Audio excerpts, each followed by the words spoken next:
My name is Jack Thompson, and the story I'm about to tell you isn't written in any history book or mentioned in the news. It's a story that has been buried under layers of secrets and lies, a tale of terror, tragedy, and the fragility of the human mind when faced with the unknown. In 1985, I participated in a secret NASA mission that would change my life forever. Perhaps you've heard the official version. Man landed on the moon in 1969. What you don't know is that it was a hoax, an elaborate setup in a film studio directed by someone whose name many already know from rumors. It was a desperate attempt by the United States to win the race against the Soviets. The real moon mission didn't happen until 1985. It was then that NASA's technology had advanced enough to take a team of humans to the moon, and I was one of those lucky, or rather unlucky, individuals selected for this mission. The team was composed of highly trained individuals. Captain David Harrison, a solid rock of a man and a born leader. Sarah Taylor, our mission specialist, whose technical knowledge was unparalleled. We also had Dr. Emily Davis, the medical officer, always calm with a reassuring smile. Robert Edwards, our flight engineer, a genius with a brilliant mind, and Michael Thompson, the communications specialist, whose voice was our link to Earth. And me, the spacecraft pilot, responsible for getting us all there safely. On July 14, 1985, we met with the top brass. The atmosphere in the room was tense, charged with expectations and secrets. We were given clear and strict instructions. Everything we saw or found had to be kept secret. We couldn't talk about this with anyone. The Apollo 20 mission was classified as ultra-secret. On July 16, 1985, the Kennedy Space Center in Florida was bustling with activity. Technicians, engineers, and support staff were running back and forth, making sure everything was in order. The countdown had begun, and every passing second increased the tension and anticipation. Inside Apollo 20, the silence between us was palpable. Through the intercoms, we could hear the voices of mission controllers performing the final checks. I felt my pulse quicken, sweat on my gloved hands, but also an iron determination. We were ready. 5, 4, 3, 2, 1, lift off.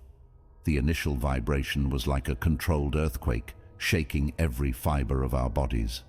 The engines roared relentlessly, the pressure increased, crushing almost everything. The transition to the vacuum of space was always surreal, an eerie calm after the roar. Through the spacecraft windows, the view was breathtaking. Earth was shrinking, becoming a blue and white sphere suspended in the vast blackness of the cosmos. "It's incredible," Sarah whispered, breaking the silence. We all looked out the windows, absorbed by the beauty of our home planet. It was a reminder of what we were leaving behind and perhaps what we were risking. The journey to the moon was long and gave us plenty of time to reflect. In those moments of tranquility, each of us was lost in our thoughts. During our meals and meetings, conversations revolved around our expectations and fears. "What do you think we'll find there?" Robert asked one night as we floated in the small rest area. "Beyond rocks and dust, I mean. I've always thought there could be something more," Emily replied. "Maybe not life, but perhaps evidence that we're not alone." Captain Harrison, always the steady leader, observed in silence. Finally, he spoke in his calm voice. "We're here to make history, to discover the truth and carry out our mission. Let's keep our heads cool and our eyes open." His words reassured us. We knew we were in capable hands. Each of us had a crucial role to play, and confidence in our abilities was what kept us united and focused. As we approached the moon, the tension increased. The vast and desolate lunar surface grew larger in our windows. We knew that once we landed, everything would change. On July 20th, 1985, 3 days after our launch, Apollo 20 finally reached lunar orbit. The grey and desolate surface of the moon stretched out before us, an inhospitable and unknown landscape. The tension in the spacecraft was palpable as we prepared for the landing. "Entering descent phase," Captain Harrison announced in a firm voice. Each of us took our position, checking systems and making sure everything was in order. The lunar module separated from the command module and began its descent to the lunar surface. The minutes that followed were a mix of technical precision and nerves of steel. Harrison piloted the module masterfully, guiding it toward the previously identified landing zone. Finally, with a gentle thud, the lunar module settled on the moon's surface. "We've landed," Harrison declared, his voice full of pride and relief. Contained applause resonated in the cabin as we looked at each other, sharing this historic moment. After making sure the module was stable and in a safe position, we began to prepare for the first expedition. The process of putting on the spacesuits was meticulous. Every closure, every adjustment had to be perfect. Any error could be fatal in such a hostile environment. The hatch opened with a hiss, and one by one we descended the ladder to the lunar surface. The sensation of walking in low gravity was strange and fascinating. We took our first steps, leaving indelible footprints in the lunar dust. The team split up to carry out the initial exploration. Each had a specific task: collecting soil samples, documenting the terrain, and recording every finding with photographs. Coordination and communication were key. Everything looked good so far. Sarah, while taking photographs of the area, commented, "The terrain is just as we expected." As we advanced in our sample collection, Captain Harrison headed to a previously marked area to plant the United States flag. It was a symbolic moment, the recognition of our achievement and the spirit of exploration. We gathered around the captain, watching as he embedded the flag in the lunar soil. However, just as he finished planting the flag, the ground beneath his feet began to crack. Panic struck us when we saw the ground breaking, swallowing Captain Harrison. I screamed, running towards the edge of the hole. I looked down, but the darkness was impenetrable. My heart was pounding, fear and adrenaline rushing through my veins. "I'm okay," the captain's voice echoed through the communicator, momentarily calming our panic. "I'm not hurt." The low gravity cushioned the fall. We breathed in relief, although the concern didn't completely vanish. "Can you see anything?" Robert asked, his voice laden with tension. "Yes, there's something here," I replied. "Rocks different from those we've seen on the surface. They have a glow to them, something strange. I'm going to explore a bit more before you pull me out of here." Scientific curiosity and duty drove the captain to press on. We, above, waited anxiously for his next report, but what we heard instead was a scream. "Help! Get me out of here!" Something pushed me. Without thinking twice, I offered to go down and assist the captain. Secured with a rope, I descended into the hole. The darkness was total, but as I advanced, a strange glow began to illuminate the environment. When I reached the bottom, I found the captain. His gaze was filled with terror. "Let's get out of here," Harrison said in a tone that brooked no argument. Without discussing, I secured him. He was lost in his thoughts, trying to process what had happened. The moon, which before seemed a glorious frontier, was now a place full of mysteries and dangers. Back at the space station, Apollo 20 docked, and we were all able to enter. The atmosphere was somber. Captain Harrison in particular seemed more affected. He kept talking about the rocks and the strange force he had felt. "There's something in those rocks, Jack," he told me in a moment of quiet. "Something we shouldn't have found." "I know," I replied, though I didn't know exactly what it was. I just had a growing feeling that our mission had unearthed something we shouldn't have disturbed. Each of us retired to our resting place, trying to find some peace after such a tumultuous day. As I tried to sleep, an uneasiness took hold of me. I felt a small discomfort in my chest, like an uncomfortable tingling. I ignored it, attributing it to the day. However, soon after, a sharp stab of pain jolted me awake. I sat up, breathing heavily, trying to calm myself. As I headed towards the captain to tell him about my discomfort, I encountered an even more disconcerting scene. Harrison was awake, his face pale and sweaty. "Still no news from Earth," he said without looking at me. "Go to the kitchen. Maybe Emily and Sarah can give you something for the nausea." I obeyed, though each step I took increased my dizziness and headache. When I reached the kitchen, what I found was a scene of absolute horror. The floor was covered in blood and human remains. Emily and Sarah lay there, brutally murdered, their bodies dismembered in a way I had never seen before, their faces frozen in expressions of pure terror, with arms and legs scattered around as if they had been torn apart by an inhuman force. My mind went blank, unable to process what my eyes were seeing. I felt my legs weaken, and I had to hold on to the wall to keep from falling. Terror and shock took over me, and the nausea I already felt intensified, making everything around me spin. "Captain, Emily and Sarah are dead. Someone has killed them," I screamed, my voice broken by fear and desperation. I ran back to the captain's cabin, stumbling and falling on the way, but the impulse to escape from that infernal scene made me get up immediately. When I finally arrived, Captain Harrison looked at me with disbelief and alarm. "What are you saying, Jack? That can't be," he exclaimed, his face pale. "It's true. We have to do something. We're in danger," I insisted, my voice trembling. The captain, without wasting time, gathered the rest of the team. Michael Thompson, our communications specialist, and Robert Edwards, the flight engineer, arrived quickly, their faces filled with concern. "Where are Emily and Sarah?" Michael asked, with a mixture of fear and confusion. "In the kitchen, but we shouldn't go there," I replied, trying to maintain calm.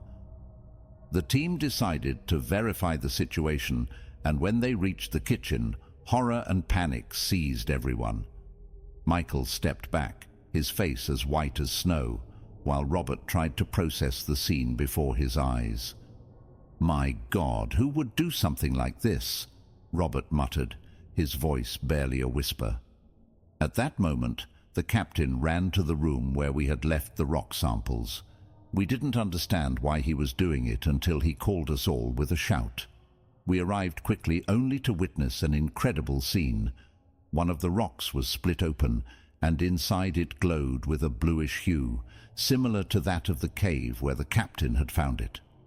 It looked as if something had emerged from the rock, which now looked more like an egg. "We have to inform Earth," Michael said, his voice firm, though his hands. They were shaking. "We can't stay here another minute. There's something on this station." Panic spread quickly through the team. Michael ran to the communications module, determined to send an urgent message to the ground station. Captain Harrison, whose patience was already at its limit, turned to Michael with uncontrollable fury. "Idiot! If we report this, we'll never return to Earth." With a quick movement, the captain hit Michael in the nose, making him fall to the ground. "Harrison, stop!" I shouted, running to help Michael. The situation had become completely uncontrollable. We held the captain, trying to calm him down, while Michael got up, his face covered in blood. "We have to think clearly," Robert said, his voice trembling as he tried to impose some reason. "Losing our heads won't help us." But before he could do anything, a cold voice resonated through the station's speaker system. "Attention, this station is under quarantine. An unidentified biological entity has been detected. Remain at your posts until further notice. Those bastards on Earth already know we have something on the station. They'll leave us to die here, in the middle of nowhere," growled the captain, still furious. He freed himself from our grip and headed to his cabin, ordering us not to disturb him. Meanwhile, Michael, ignoring the pain, went to the bathroom to clean up the blood. With the captain apart and Michael in the bathroom, the rest of the team was left in tense silence. We knew that quarantine meant we were trapped, but we had to find a way out. I decided to try to access the Apollo 20 spacecraft, our only hope of escaping the nightmare we were in. I headed to the ship's module, but upon arrival I found the entrance blocked. Access was denied, and all attempts to open the door were futile.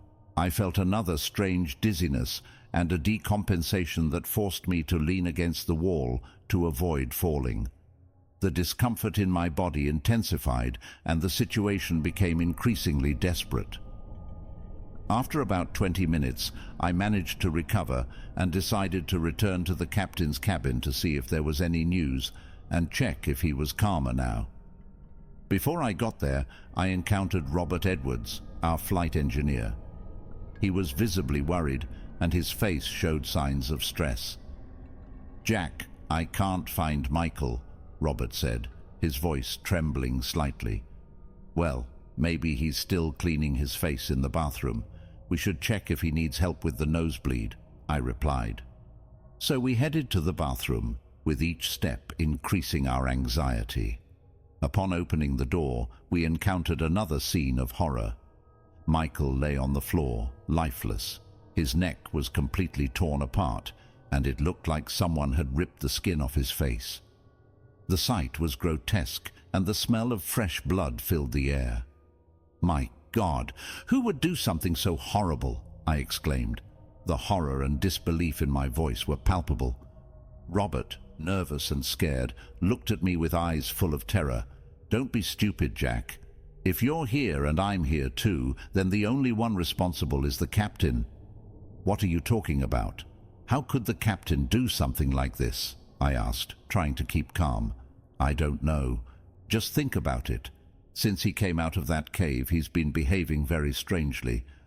Plus, it seems like something emerged from that strange rock he brought with him," Robert replied, his voice trembling. "Damn it.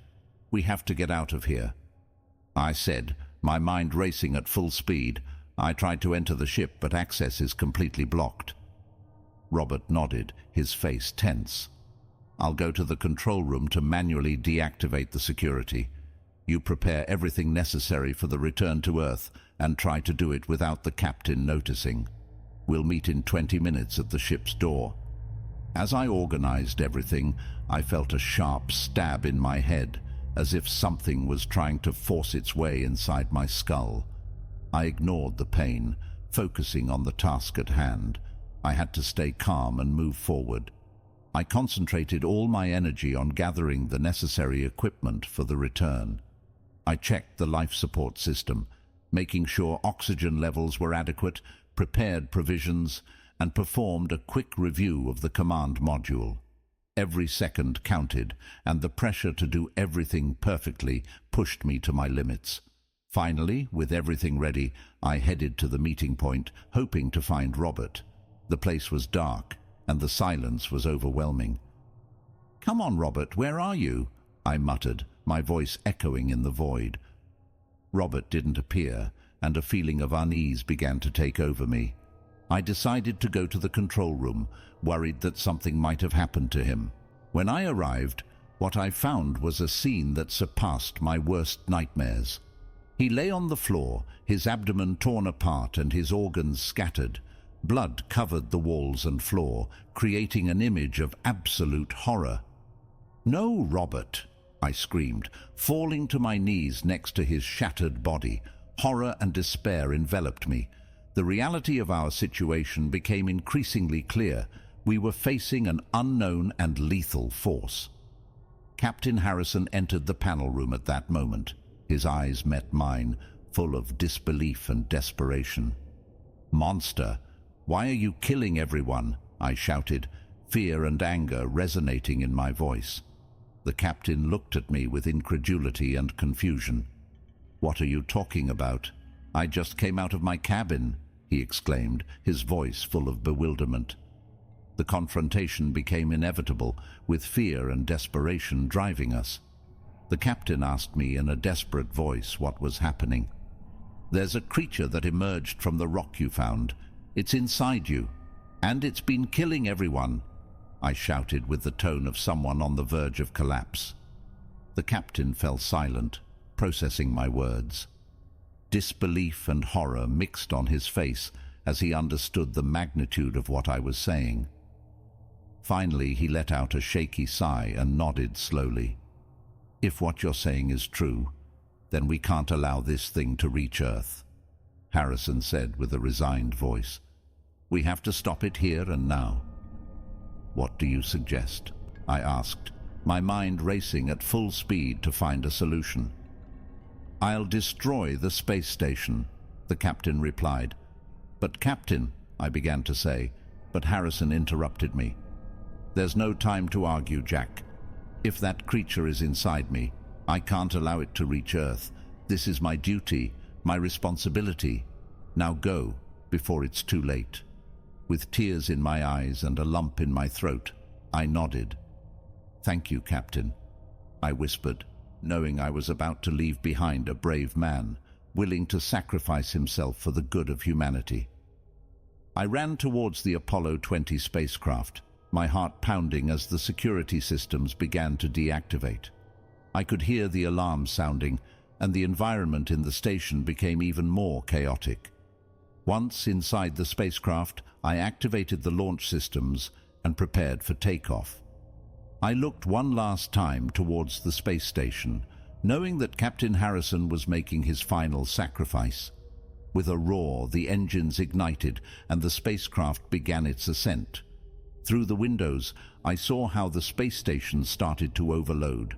A bright and silent explosion expanded in the vacuum of space, marking the end of the station and Captain Harrison's sacrifice.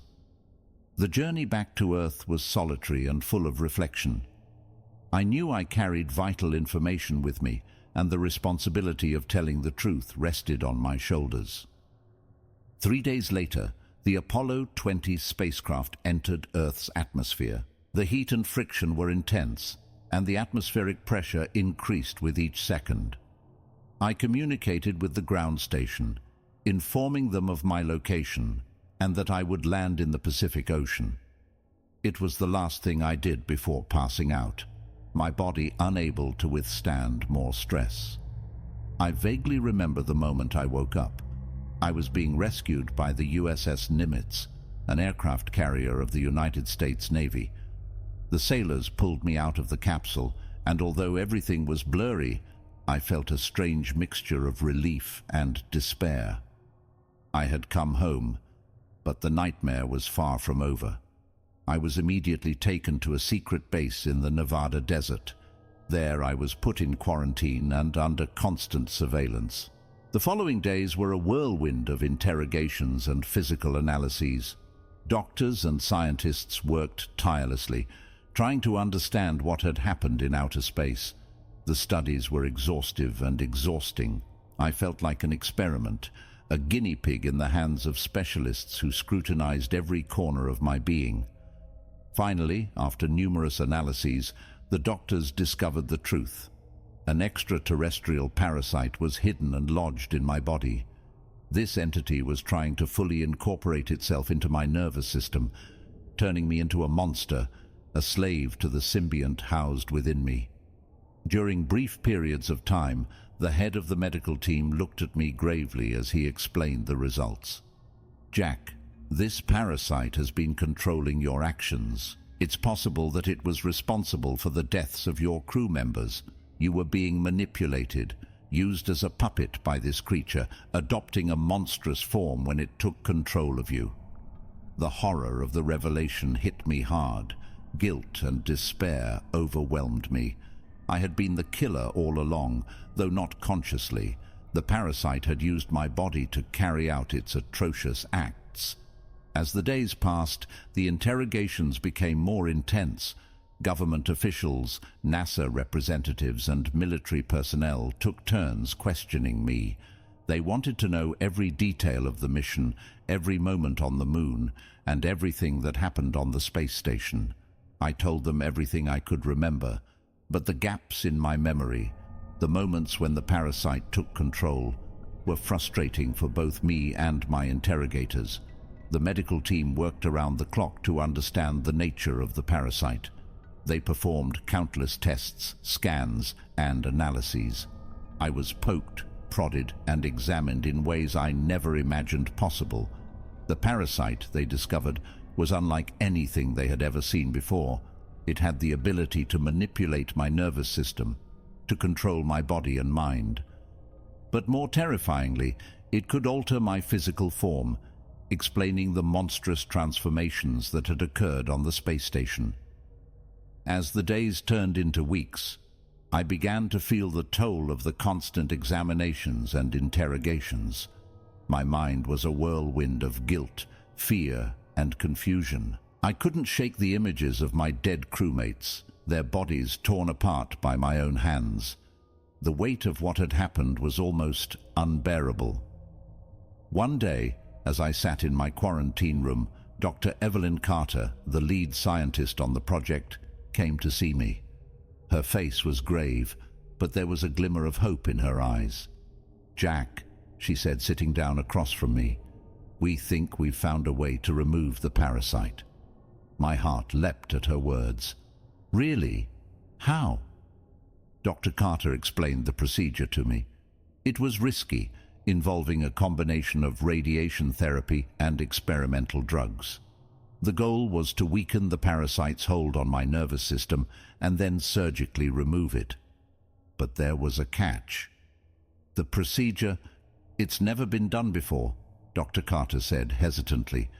"We don't know what the side effects might be. There's a chance you might not survive." I didn't hesitate. "I'll do it," I said firmly. "If there's even a small chance of getting this thing out of me, I'll take it." The next few days were a blur of preparations. I was briefed on the procedure, signed countless waivers, and tried to prepare myself mentally for what was to come. The night before the surgery, I lay awake in my bed, thoughts racing through my mind. I thought about my crewmates, about Captain Harrison's sacrifice, about the responsibility I carried to ensure their deaths weren't in vain. As dawn broke, I was wheeled into the operating room. The stark white walls and the array of medical equipment were intimidating, but I felt a sense of determination. This was my chance to reclaim my body, my mind, and my life. The procedure was long and grueling. I drifted in and out of consciousness, aware of flashes of pain and the murmur of voices around me. At one point, I felt a searing agony that seemed to consume my entire being. I wanted to scream, but my body wouldn't respond. Then, suddenly, everything went black. When I opened my eyes again, I was back in my room. Dr. Carter was sitting beside me, a tired but triumphant smile on her face. "We did it, Jack," she said softly. "We got it out." Relief washed over me like a tidal wave. Tears streamed down my face as the realization hit me. The parasite was gone. I was free. The recovery process was slow and painful. My body had been through a tremendous ordeal, and it took time to heal. But with each passing day, I felt more like myself. The gaps in my memory began to fill in, and I was able to provide more detailed accounts of what had happened on the Moon and the space station. As I recovered, I was kept informed of the ongoing investigation into the Apollo 20 mission. NASA and the government were working tirelessly to understand what we had encountered on the Moon. The rock samples we had brought back were being studied intensively, under the strictest security measures. Months passed, and slowly, life began to return to some semblance of normalcy.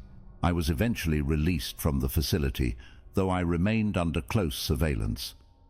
The government provided me with a new identity and a cover story to explain my long absence.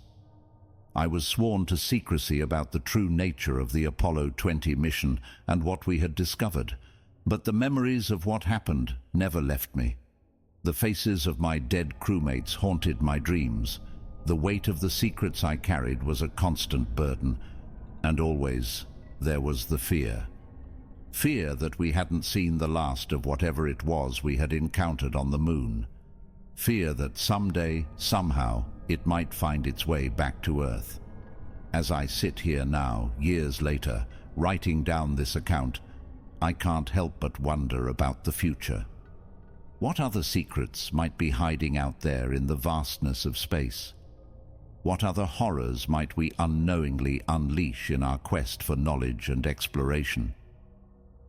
I've often thought about going public with this story, about revealing the truth to the world. But each time I'm held back by the potential consequences. Would anyone believe me? And if they did, what chaos might ensue? So I keep my silence, and I watch the night sky with a mixture of wonder and dread, because now I know that we are not alone in this universe, and what's out there, it's not all friendly.